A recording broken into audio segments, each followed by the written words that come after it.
네, 구본재 선생님은 저희 그 팟캐스트에 게스트로 벌써 몇 번째 나오시는 거죠? 많이는 아니고요. 네. 두 번째입니다. 뭐 저희가 녹음을 10화까지 했어요. 제가 20%를 차지하거든요. 네. 마이크가 안 나오는 것 같은데? 어? 나옵니다. 아, 네, 나옵니다. 나옵니다. 네. 네. 네. 이렇게 우리 맞추라고. 구본재 선생님 말씀의 달인, 그렇죠? 말씀의 달인. 아, 제가 그렇습니까? 네. 간단히 뭐 저희가 이제 뭐 소개를 드렸지만, 저희는 잠깐 네, 끄죠. 저희는 좀 촛불을 끄도록 하겠습니다. 불날 것 같아서 죄송합니다. 구본재 선생님 이렇게 광화문에서 직접 한번 본인 소개를 좀 해주시면 좋을 것 같아요. 네, 사교육 걱정 세상에서 그 교육 정책 일을 하고 있고요. 네, 뭐 이렇게 소개를 길게 하려 그러니까 많이 떨려가지고 오늘 자중에 압도돼서. 왜 그러세요? 평상시답지 않으시게. 한 분 말 시키시면 혼자서 1시간 2시간도 하시는데. 아직 시동이 안 걸려가지고. 네, 아, 알겠습니다. 네, 네, 알겠습니다. 우리 어쨌든 우리 그 사교육정 세상의 정책국장님을 맡고 계십니다. 네, 우리가 이번에 하는 집회가 문재인 대통령 교육공약 되찾기 촛불 문화제입니다. 좀 우리가 되찾아야 할 문재인 정부의 대표적인 공약이 있다면 짧게 두세 개만, 세 개만. 네, 말씀 일단 부탁드립니다. 문재인 정부의 교육 공약 키워드로 압축해 보면 크게 두 가지인데 하나는 네. 모든 아이는 우리 아이다. 아, 네. 아주 뭐 이렇게 유명한 말이죠. 네. 압축해 보자면 사실 입시 경쟁 때문에 뭐 최상위권 성적을 가진 아이들만 우리 아이 같고, 그다음에 좀 성적이 낮고 그러면 우리 아이가 아닌 것 같은 교육 환경이잖아요. 이런 부분들을 좀 과도한 입시 경쟁 해소하고 상대평가 체제를 절대평가 체제로 바꿔서 모든 아이들이 교실에서 살아날 수 있도록 하겠다가 첫 번째 방점이 찍혀 있었고요. 또 이것이 그런데 뒤에도 얘기되겠지만 좀 파기되는 그런 상황이어서 회복돼야 되는, 되찾아야 되는 공약이고, 네, 맞습니다. 또 하나는 공교육 교실혁명을 통한 공교육 혁신입니다. 우리 사실 뭐 서태지와 아이들이 94년에 교실이대야 부르면서 네, 저도 수백만의 그대로 아이들을 좋아했는데. 똑같은 지식만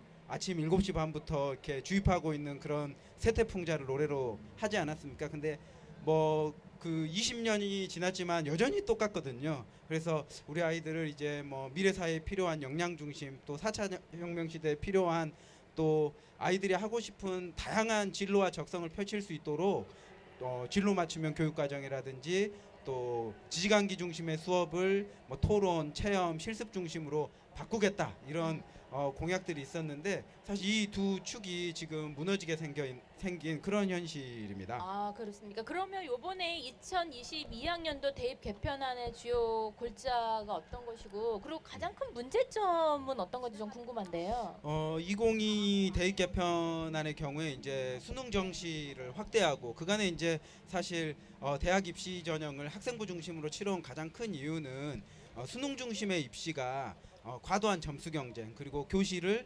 수능 문제 풀이의 경연장으로 만들어버리는 이런 현실을 변화시키기 위해서 근 10년, 15년간 수능 중심의 입시를 학생부 중심의 입시로 바꾸어 가고자 하는 그런 흐름들이 있었는데, 갑자기 돌아온 문재인 정부에 와서 수능 중심의 입시를 확대하고자 하는 발표를 했고, 또 2015 개정교육과정이 도입되면서 좀 입시 경쟁을 낮추고 학생들이 하고 싶은 과목 선택을 할 수 있도록 하겠다라는 데 방점이 찍혀 있었는데, 이 개정교육과정이 진행이 되려면 또 수능뿐만 아니라 고교 내신도 절대평가돼야 되는 그런 부분들이 있는데, 두 가지 다 또 상대평가로 여전히 남겨두고 있는 상황이거든요. 또 2015 개정교육과정 이후에 또 중장기적으로는 고교 학점제를 2022년부터 도입을 해서 아이들이 진로와 적성에 맞게 자신이 선택하고 싶은 과목을 고등학교에서도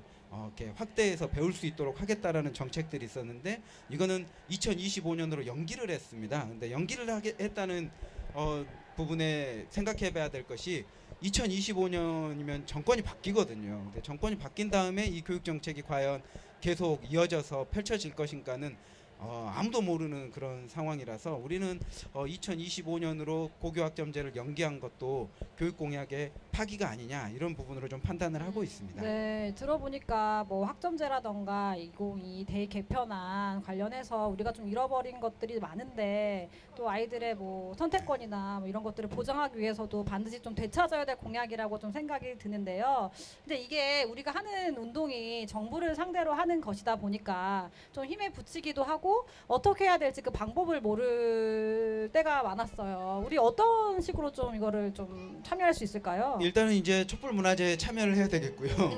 또 촛불문화제 맞습니다. 여러분들이 네. 다 지키고 계십니다. 그리고 이제 네. 이 교육공약을 되찾기 위한 국민청원이 진행이 되고 있는데 제가 알기로는 오늘이 청원 한 달 마지막 날이거든요. 그래서 오늘 좀 대폭 그 청와대 서버가 마비될 정도로 좀 청원을 해야 되지 않겠나라고 생각을 하고 있고 또 정부의 좀 잘못된 교육 정책을 바꿔달라는 의미로 SNS에 좀 프로필 이미지를 이게 교육이냐 로 좀 바꾸는 그런 운동에 좀 참여할 수 있을 것 같고요. 오늘 또 데스크를 운영해서 서명을 받고 있는데 또 교육공약 되찾기 운동에 좀 서명하는 이런 일들이 있겠고요. 또 오늘 뭐 사교육 걱정 없는 세상뿐만 아니라 뭐 그 차막 또 좋은 교사 운동 등에서도 함께 해주셨는데 같이 연대하고 있는 교육운동 단체 함께 연대하는 그런 활동들로 교육공약 되찾기에 함께 하실 수 있을 것 같습니다. 네, 그렇군요. 네, 저희가 그 학부모로서 또 이 나라의 시민으로서 또 문화제에 참석하거나 또 SNS 활동을 한다거나 청원 운동에 같이 서명 운동 하시는 것이 직접 최일선에서 열심히 활동을 못하더라도 힘이 될 수 있는 방법인 것 같아요. 혹시 저는 좀 이런 엉뚱한 질문을 좀 드려보고 싶은데 구본창 선생님 문재인 대통령 만나시게 되면 요번 대입 개편안 및 기타 등등에 대해서 뭐 무슨 말씀을 좀 하고 싶으신 일 일단은 이제 있을까요? 좀 그 왜 이렇게 됐는 좀 이유를 좀 물어보고 싶고 왜 그러셨어요? 라고 한번 좀 물어보고 네. 싶고요. 또 공약에서 하시겠다고 하셨잖아요. 뭐 이렇게 좀 약속을 한번 되묻고 싶고 네. 그리고 공약을 뭐 이렇게 확정해서 발표할 때는 그냥 뭐 누가 뭐 그 보좌진에서 또 혹은 정책을 또 마련하는 그 담당자들이 만들었다고 해서 대통령이 아무렇게나 그래 너네들이 만들었으니까 좋아 네, 네. 라고 뭐 이렇게 프리패스로 결제가 되는 그런 시스템은 아니잖아요. 그러니까 분명히 대통령도 공약에 대한 책임 또 공약에 대한 의지 이런 부분들이 있으셨을 텐데 네, 네, 왜 이 상태로 방치하고 방기하는지에 대해서 좀 이유를 꼭 물어보고 싶고요. 좀 해명해달라, 설명해달라, 좀 납득하도록 여쭙고 싶고 또 꼭 필요한 공약이기 때문에 반드시 지켜달라라고 좀 확답을 받고 싶습니다. 네, 아, 네, 그러시구나. 그렇군요. 네. 그 공약 중에서도 사실 2022 대입 뭐 이거를 얘기 안 할 수가 없어요. 이번에도 사실 절대평가를 공약으로 내세웠으면서도 이번에도 사실은 절대평가를 지켜내지 못했는데요. 이거가 어떤 영향을 향후에 좀 미치게 될까요? 네.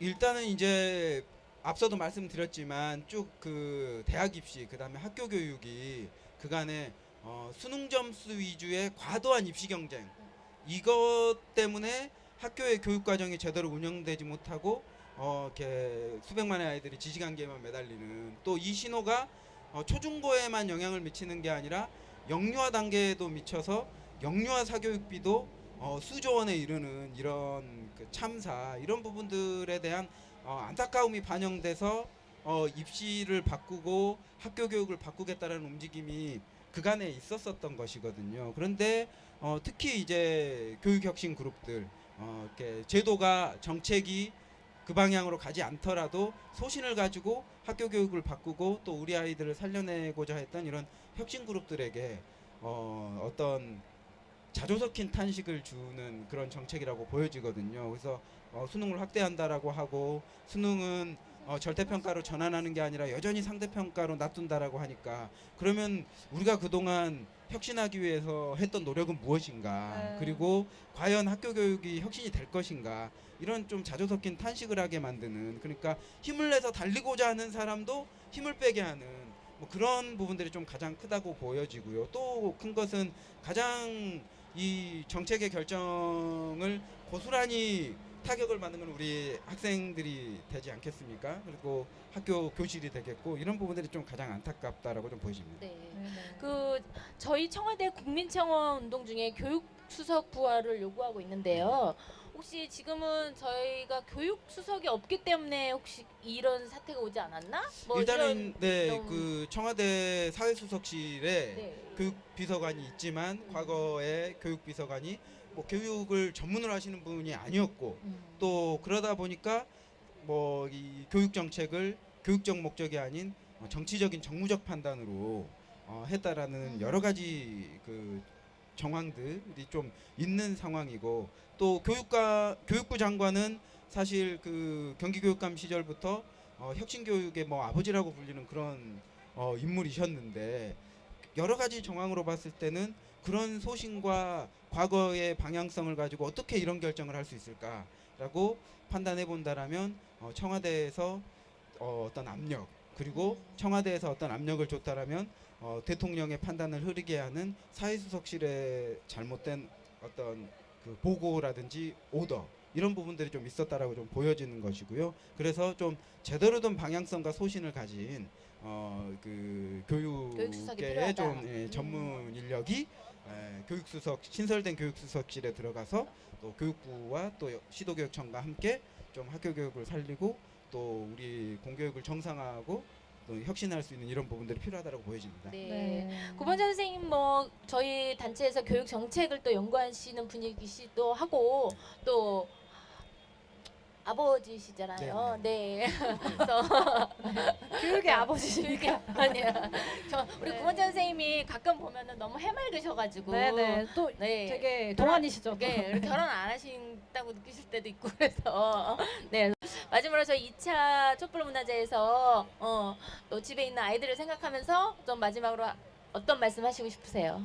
사실은 이제 제가 전직 학원 강사인데 그 좀 밥벌이 잘 되는 학원을 나온 가장 큰 이유가 이 초등학교 한 4, 5학년만 되면 영재교육원 간다고 초등학생 아이들이 뭐 밤 11시, 12시까지 학원 독서실을 전전긍긍하며 준비하고 있는 이 현실을 내 아이에게는 도저히 못 시키겠다라는 어떤 그 생각들이 있어서 좀 그만둔 배경이 있거든요. 근데 이제 네네. 이 대입제도 발표와 관련해서 참 나중에 아빠 교육운동 한다고 이렇게 밥벌이 뛰쳐 나가서 하시더니 뭐 이렇게 저는 왜 아직도 이러고 있습니까? 이렇게 물어본다라면 정말 할 말이 없을 것 같고요. 지난 그 8월 15일에 저희가 세종시 앞에서 마지막 교육부에 촉구하는 기자회견을 천막치고 했었는데 사실 8월 15일에 저희 딸이 가장 좋아하는 애니메이션 도라에몽을 함께 도라에몽 극장판을 보러 가기로 했는데